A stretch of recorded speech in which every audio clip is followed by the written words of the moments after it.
Good morning, all of you. How are you all today? Again, you are, stuck in a loop, right? जहाँ पे आप इस video को, you know, skip कर रहे हो, किसी और वीडियो की तरफ जा रहे हो, फिर वहाँ पे कंटेंट पसंद नहीं हो रहा, फिर दोबारा यहाँ पे वापस आ रहे हो. तो don't do this, while you're preparing. Stick to this one video, okay? And I assure you that you will not just understand, you will able to, write in the examination. Last video में ना हमने ना last में ये mind map बनाया था. So this is just one mind map which you need to remember and which you need to write in your notes, so that whenever you will sit in your examination, I am assured that you will able to deliver it. And believe me, if you will follow this approach, then you will not miss any question. You'll able to write answer perfectly. You'll able to deliver the content perfectly, and you will able to apply this in your life, right? So this is the right strategy where I, Niti Bhardwaj, I, I'll teach you that how you can retain more, because a true indication that a psychology teacher, it's worth your likes and subscription and all, is that when that one teacher able to make you retain mnemonics का use करके, tricks का use करके. And three things I will first ask you to follow, in your day to day routine. Like, always sit on your table at a perfect time. जैसे if you are sitting at 9 a.m. ना, तो daily का एक routine बना लो कि you will sit on your table by 9 a.m. because what will happen that you will give indication to your brain that मुझे ना इस टाइम में ना एक्टिव हो जाना है. Second thing, like whenever before starting any lecture, you need to put pressure on your mind, and you need to try to remember the last lecture content in, so that your retrieval cues get strengthened. And if they will be strong, so no matter what, if I'll ask you that this, okay, tell me the process that how a psychological inquiry is done, so you will able to tell this smoothly, right? The cues will come in your mind. Okay, first was description, in that we were telling about something, and then there was the second step, right, where we were predicting and forecasting. So these words will come in your mind. So this is you need to do. You need to do active recall. And nowadays most of the people are using active recall, and not just it will help you to develop your brain in psychology, it will help you in other subject as well. So let's start our second chapters part 2. And today we are going to understand the step in conducting the scientific research. What are the step? How do we conduct a scientific research? And what are the conditions which are essential to do a valuable research, a scientific research in your own line, right? So let's first understand three things which I always tell you, that if you are present in my class, take one notebook. Notebooks जिसमें आप रोज notes बनाते हो, don't sit without it. I know आप school की classes में आप you करते होगे कि आप नोट्स नहीं बनाते हो, but if you are genuinely want to learn this, take your notebook and start writing. If you are preparing for UPSC psychology optional, then also you need to maintain a notebook, and in that write the keyword and practice the active recall. उससे क्या होगा, आपको अपनी notebook में ना सब कुछ लिखने की ज़रूरत नहीं है. If you are revising and if you are doing active recall, तो कीवर्ड से भी आपको देखते आपको चीज़ें याद आने लगेगी.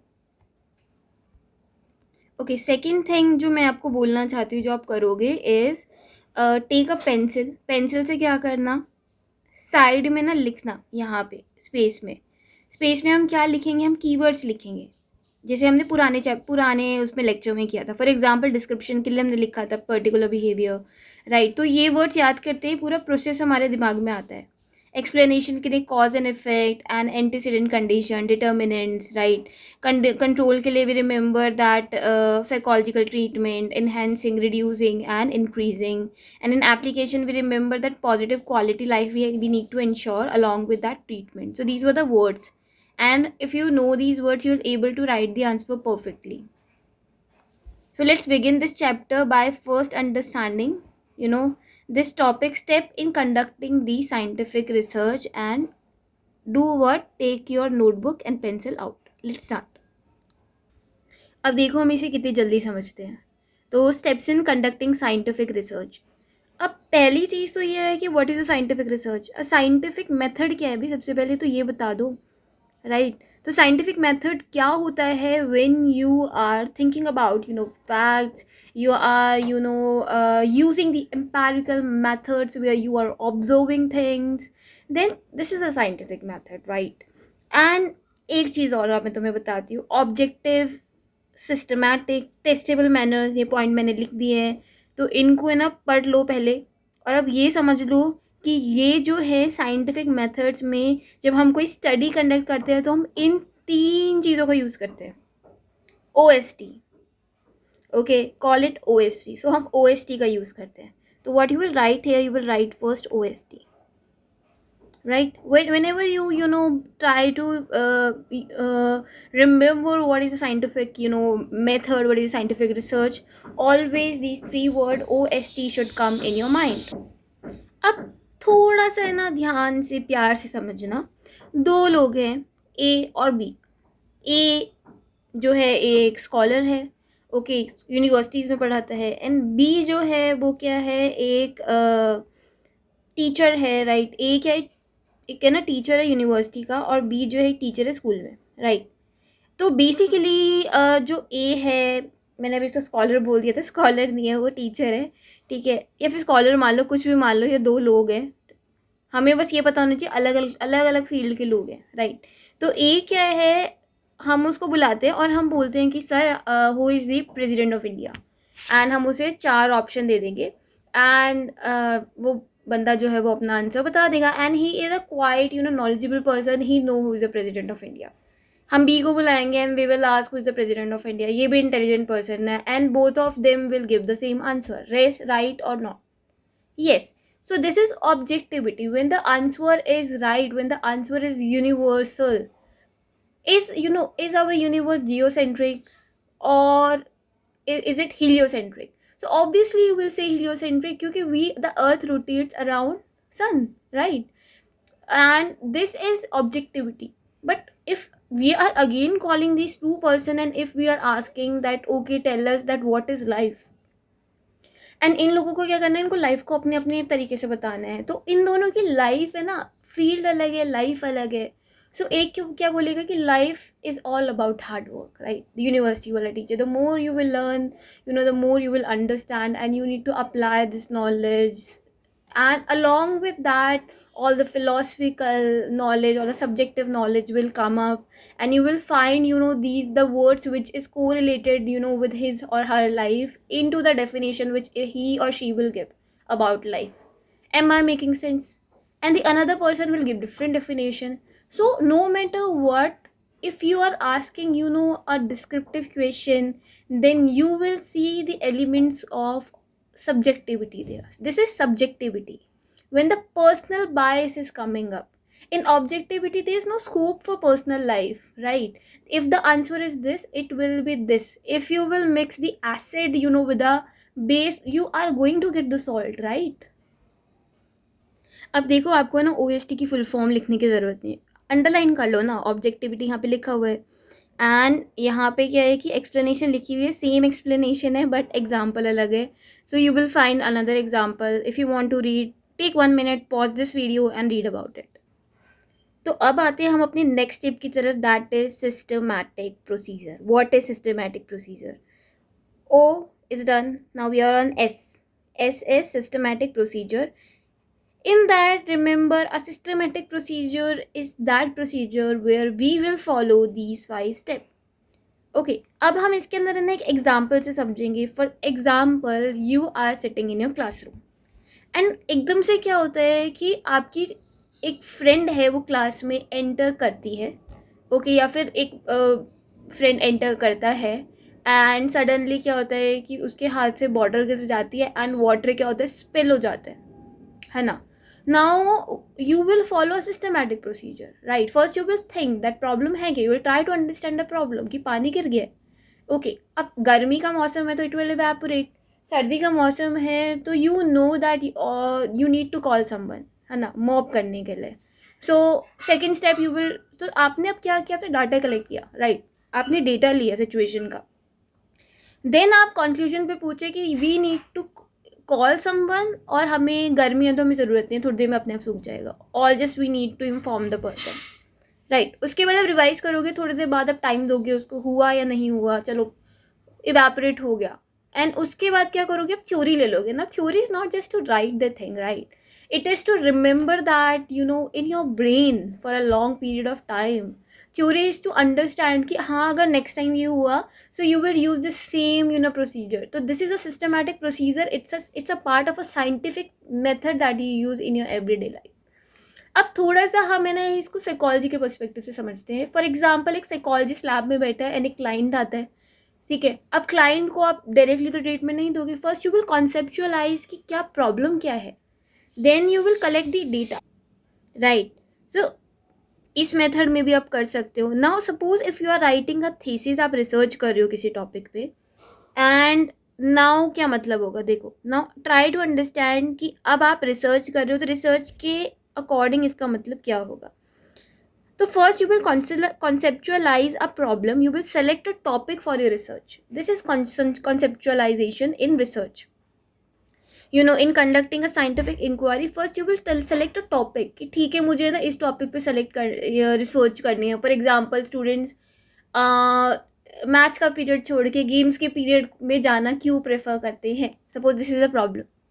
एंड फर्स्ट अब क्या करोगे, आपने प्रॉब्लम सेलेक्ट की। अभी मैंने क्या किया, व्हाट आई डिड, जो भी मैंने किया है write down in the comment और just speak it to yourself कि मैंने ये किया।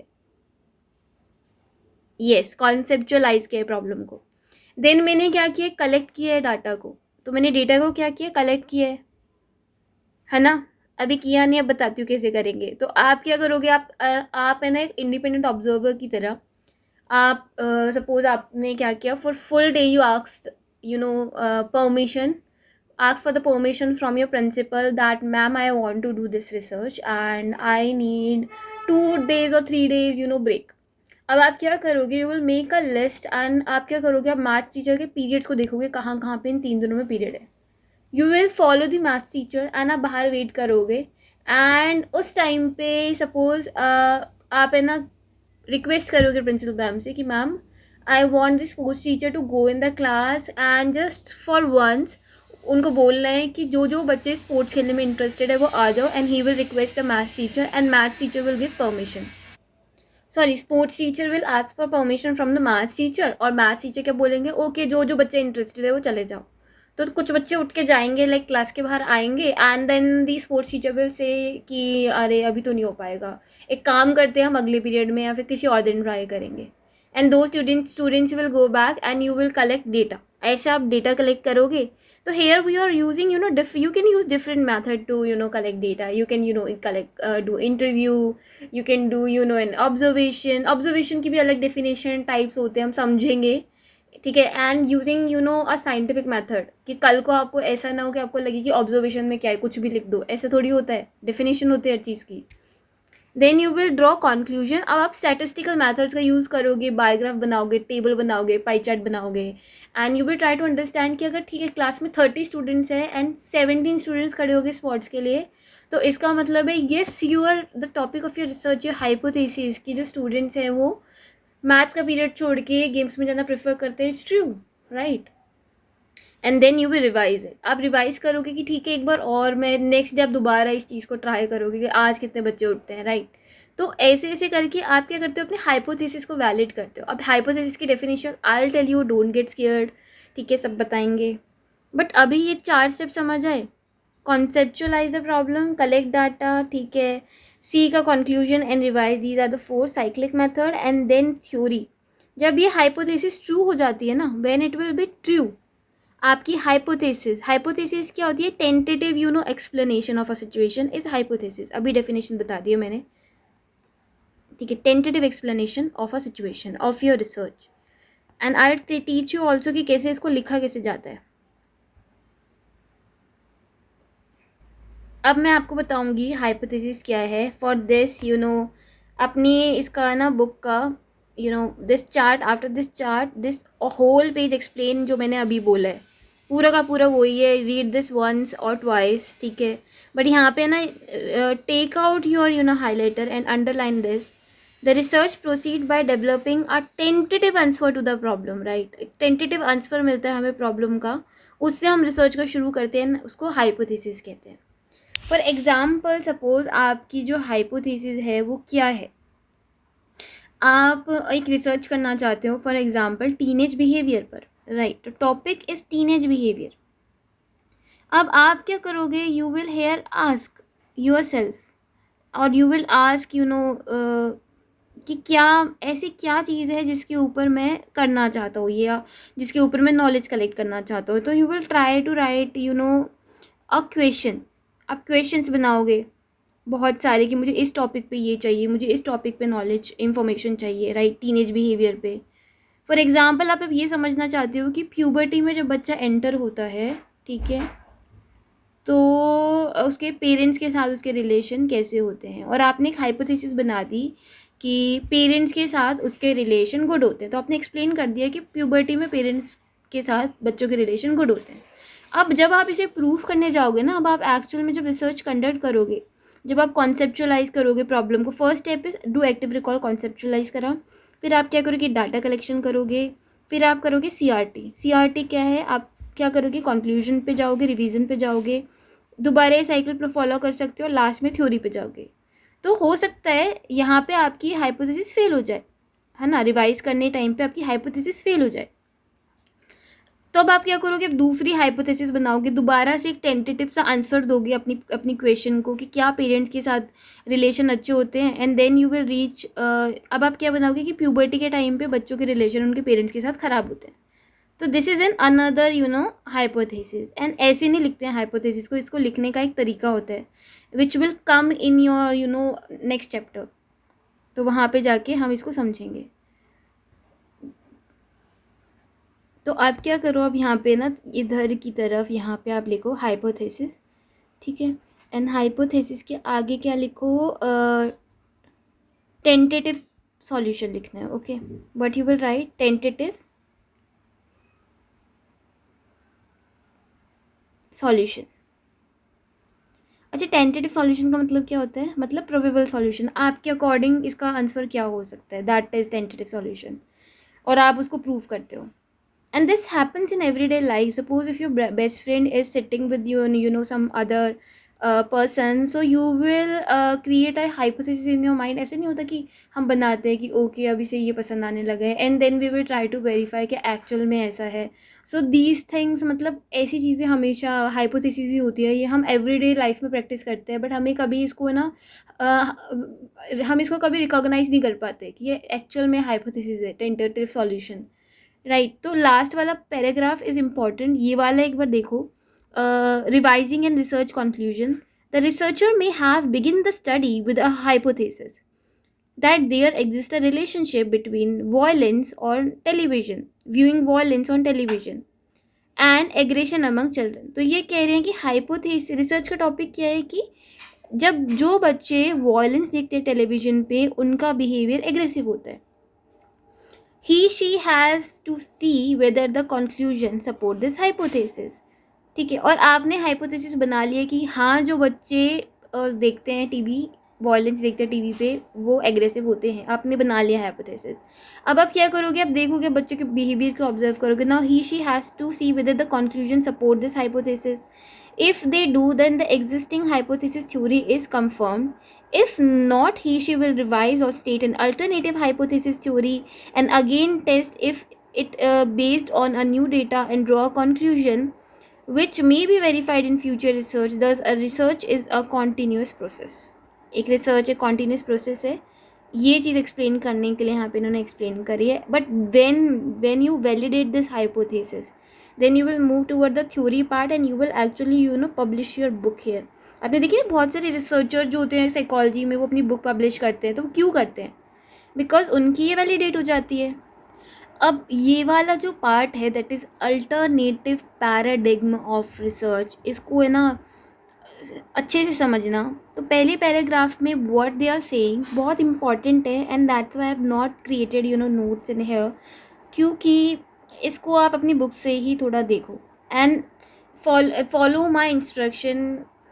क्योंकि ये पैराग्राफ आप कहीं और से मत पढ़ना, इसके आप नोट्स बनाना चाहते हो तो बना लो, देखो फर्स्ट ऑफ ऑल एक चीज़ आप समझो कि दिस इज़ अ पर्सन, ठीक है, तो गर्ल बना देते हैं इस बार।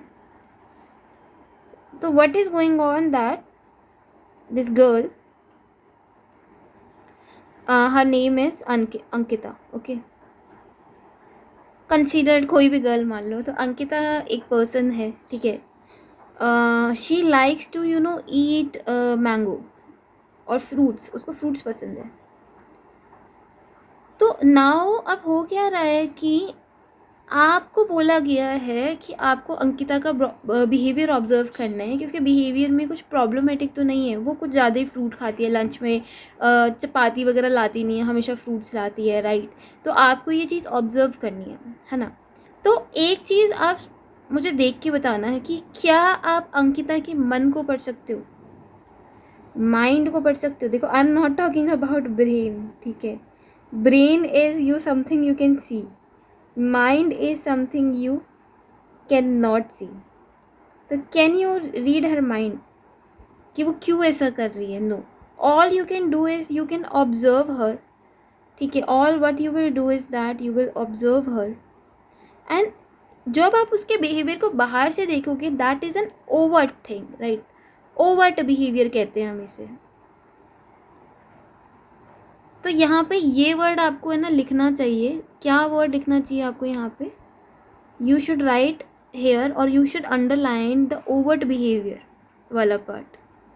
देखो द की एजम्पशन, हम जब भी हम इसको साइंटिफिक मेथड से किसी भी बिहेवियर को ऑब्जर्व करने की कोशिश करते हैं तो हम ये सोच के चलते हैं कि ह्यूमन बिहेवियर जो है ना प्रिडिक्टेबल है। मतलब अंकिता को, अगर अंकिता को ज़्यादा मतलब फ्रूट ज़्यादा खाती है तो मे बी हम ये कंसिडर करेंगे कि शी लाइक्स हर।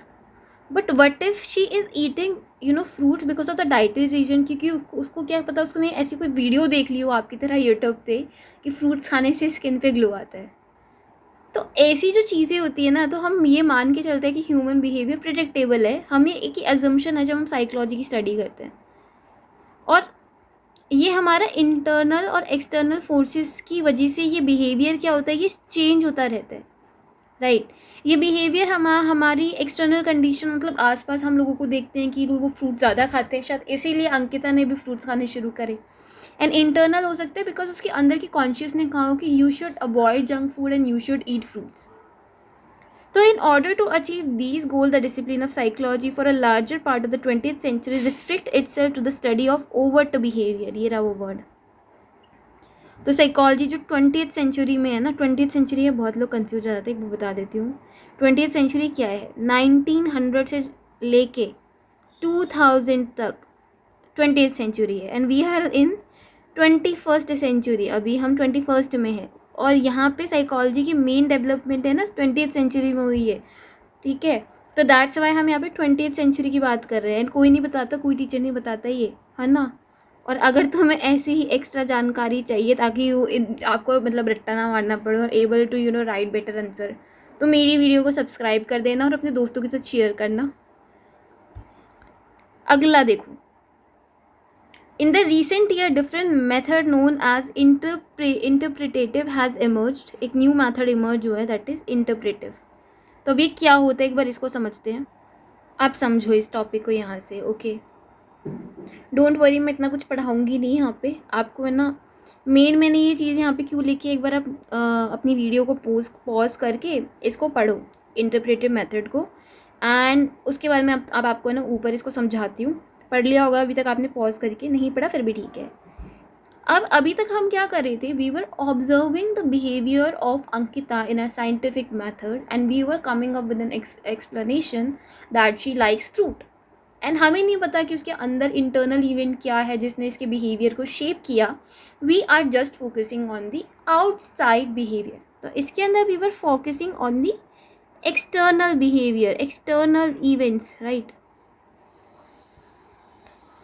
और इंटरनल बिहेवियर हम एक्सटर्नल पे फोकस कर रहे हैं क्योंकि हम देख रहे हैं, हम ऑब्जर्व कर रहे हैं वो एक्सटर्नली क्या कर रही है, राइट। तो हम ये सोच रहे हैं कि क्या पता उसने उसको पसंद हो, है ना। We are coming up with this conclusion when we are talking about this predictability of behaviour. But now interpretation में क्या होगा, we will go to Ankita and we will ask her कि अंकिता प्लीज़ टेल ना वाई यू लाइक फ्रूट्स, आपको fruits क्यों पसंद है। तो what she will tell that, जो भी अपना वैलिड एक्सप्लेनेशन होगी, ठीक है, she will give that. And ये क्या है, ये है interpretive method, okay, interpretative method और इंटरप्रेटिव मेथड, ठीक है। तो नाउ एक बार पढ़ते हैं कि unlike the scientific methods which aim to explain and predict behaviour, यहाँ पे हम एक्सप्लेन कर रहे थे, प्रिडिक्ट कर रहे थे बिहेवियर को साइंटिफिक मेथड के अंदर, कैसे क्या करके, ओवर्ट बिहेवियर को ऑब्जर्व करके, अभी किया ना हमने। The interpretive method seeks to understand how people experience and give meaning to the event in their life, कैसे लोग अपने बिहेवियर को एक्सपीरियंस करते हैं और अपने बिहेवियर को मीनिंग देते हैं। सो यहाँ पे क्या है, यहाँ पे हम मान के चल रहे हैं कि जो ह्यूमन बिहेवियर है वो कॉम्प्लेक्स है, वो अलग अलग हो सकता है, हर इंडिविजुअल के लिए अलग हो सकता है, और पर्सनल एक्सपीरियंस जो है वो इन्फ्लुएंस करते हैं उस बिहेवियर को। अब देखो यहाँ पे एक एग्जांपल है कि दो लोग हैं, ठीक है, ए और बी। उन दोनों ने क्या किया, अर्थक्वेक एक्सपीरियंस किया, अर्थक्वेक आया। तो अब उन दोनों से पूछा जा रहा है कि आप जब भी मतलब छोटा मोटा अर्थक्वेक आता है आप ऐसे रिएक्ट क्यों करते हो, ठीक है। तो हो सकता है कि एक के एक्सपीरियंस अलग रहे हो, मे बी उसके कोई पर्सनल्स जो थे जो उसको बहुत पसंद थे अपनी लाइफ में, उनके साथ कुछ हो गया जिसकी वजह से the person A is very scared. Person भी हो सकता है वहाँ पे किसी काम के सिलसिले से गया एंड उसका बिजनेस वहाँ पे फ्लॉप हो गया हो। तो रीजंस देखो, रीजंस अलग अलग हैं, बट जब भी अर्थक्वेक आता है दोनों का बिहेवियर क्या, दोनों डर के ना, जैसे थोड़ी अभी हल्का हेक्टेयर का अर्थक्वेक आता है दोनों डर जाते हैं।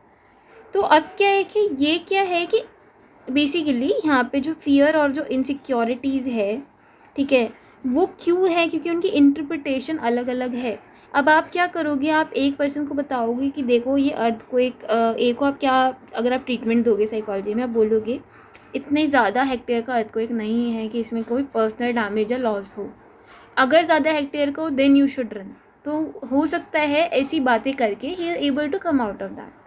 और पर्सन बी को बताओगे कि देखो जॉब, आपको अपनी जॉब सिक्योरिटी करनी है, अगर आप एक बार अपनी जॉब सिक्योरिटी कर लोगे, आपके पास मॉनेटरी सोर्स, मनी का सोर्स हमेशा रहेगा, तो next time you will not feel scared. तो this is the treatment that you can give. तो दिस अंकिता का एग्जाम्पल क्या था, एक साइंटिफिक मेथड का एग्जाम्पल था, राइट। ये दो पर्सन वाला जो मैंने एग्जाम्पल दिया, this was example of interpretation, interpretive method. अलग अलग देखो साइंटिफिक मेथड है, अलग अलग है, और वही यहाँ पे है ना CDCRT मेथड यूज़ होगा। अभी हमने पढ़ा था ना ऊपर CDCRT method, do active recall, right CDCRT in comment and full form of it so that you remember. नहीं लिखना है कोई बात नहीं, ठीक है। नेक्स्ट देखो, नेक्स्ट है subjective meaning is more important than objective measurement. इसी पैराग्राफ में ना आगे को दिया हुआ है। तो अभी हमने सब्जेक्टिव मीनिंग के बारे में हमने पढ़ा है ना। सब्जेक्टिव क्या होता है, सब्जेक्टिविटी के बारे में मैंने अभी आपको बताया था। When I was asking to person that what is life, तो दो लोगों ने अलग अलग चीज़ें बताई, this is subjective. And when I was asking who is president of India, then this was an objective question, both will give same answer, तो this is objective and this is subjective, right। तो अभी हम क्या पढ़ेंगे, subjective के अंदर subjective meaning किसी भी सिचुएशन का इंटरप्रेटिव मेथड के अंदर ज़्यादा इम्पॉर्टेंट होता है। क्यों, क्योंकि हम यहाँ पे इंडिविजुअल पे फोकस कर रहे हैं, हम उनके एक्सपीरियंस की बात कर रहे हैं कि दो पर्सन के एक्सपीरियंस डिफरेंट हो सकते हैं। सो इसको आप समझो कि दो पर्सन जो है वो, उनको मतलब बहुत लंबे समय से वो बीमार है। एक पर्सन है वो बहुत लंबे समय से बीमार है, अपनी ज़िंदगी से वो उम्मीद की जो किरण है वो खो चुका है। दूसरा पर्सन जो है उसको भी वो सेम इलनेस है, लेकिन अभी भी वो ऑप्टिमिस्टिक है, वो पॉजिटिव है, ठीक है।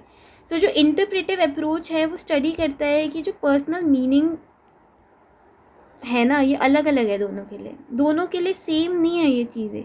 दोनों की सिम्टम सेम है पर दोनों सेम नहीं है। And we are focusing on the subjectivity. Objectivity की बात करें तो इस सिचुएशन में ऑब्जेक्टिविटी क्या है कि दोनों को सेम तो बीमारी है, दोनों को सेम ट्रीटमेंट दो, नहीं। As in psychologist you will think individually. 21st century में we are moving from scientific method to interpretive method. Interpretive method अब आपको भी बोले ना कि व्हाट इज़ इंटरप्रेटिव मेथड, भाई बता देना। Interpretive method is to go to the person and ask his or her personal experience, and to give him or her the treatment which he or she deserve according to the situation. Hopefully it's clear.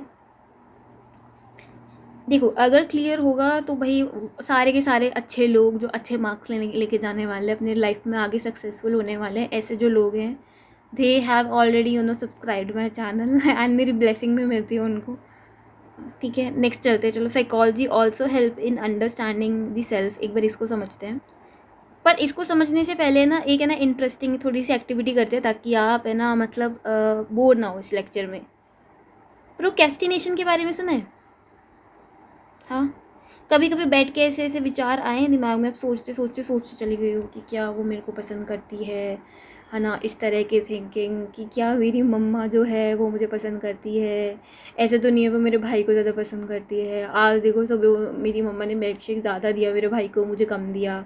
तो इस तरह के जो questions होते हैं ना, जब हम बैठे बैठे कुछ ना कुछ सोचने लगते हैं, देखो ये जो है मेरी जो बेटी है वो ऐसा कर रही है, अगर कोई बड़ा इंसान सोचेगा या फिर कोई मतलब मेरी लाइफ में सक्सेस नहीं आ रही है, मे बी ये कमी है, मुझे ये करना चाहिए, ख्याली पुलाव चलते जा रहे हैं and in your real life actually you are doing that thing. This is procrastination. If somebody is doing this in your surrounding, go to them and tell them, don't procrastinate, please. You are not just spoiling your life, your behavior is affecting us also. Do something productive. उनको sports activity वगैरह करवाओ.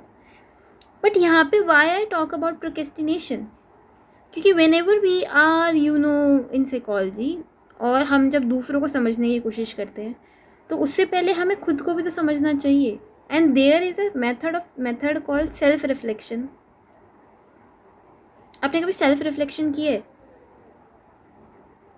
मैंने ना बहुत सारे बच्चों को देखा है आपकी एज का, जो क्या करते हैं, दे मेक डायरी, और डायरी में बहुत कुछ लिखते हैं. तो actually what they are doing self reflection.